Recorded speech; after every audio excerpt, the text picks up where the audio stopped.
Yan, hello po. Magandang hapon po sa inyo lahat mga ka-listeners. Today is January 2 at kami pong pamilya ay nagpasya na magilog. So, nandito po kami ngayon sa Canyacan River. So, sinamantala po namin na walang pasok. Kasi sa mga susunod may pasok na naman kami. Kaya ngayon mga ka-listeners, year 2026, sana po ay maging masaya po ang lahat. So nandun po sila mga ka-listeners. Sana ay maging masaya po ang lahat sa araw na ito. At talaga nga namang napakasaya namin kasi kahit pa paano may bonding po ang pamilya.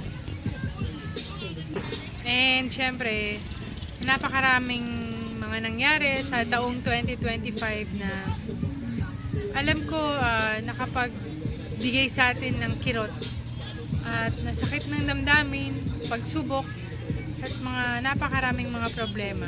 Pero nagpapasalamat po ako sa Panginoong Diyos at ito yung lahat ay napagtagumpayan. And ayan, kasama ko yung pamilya ko.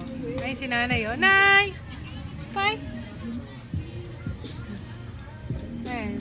Masaya sila ngayon mga ka-listeners. Kasi kahit pa paano, kahit na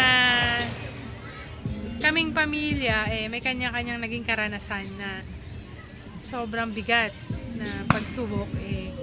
Ngayon, alam ko na ibinigay ng Panginoong Diyos yung pagpapala dahil hindi namin kinalimutan na siya lang ang magbibigay ng mga blessing.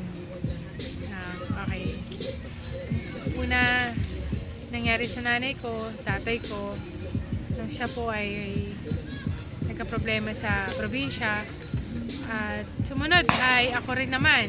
Dalawa kami ng kapatid ko nung kami po ay na-aksidente. Napakaraming mga akala namin hindi namin kakayanin. Pero dahil sa tulong ng Panginoong Diyos, nandito kami ngayon masaya. Yun guys, dun sila.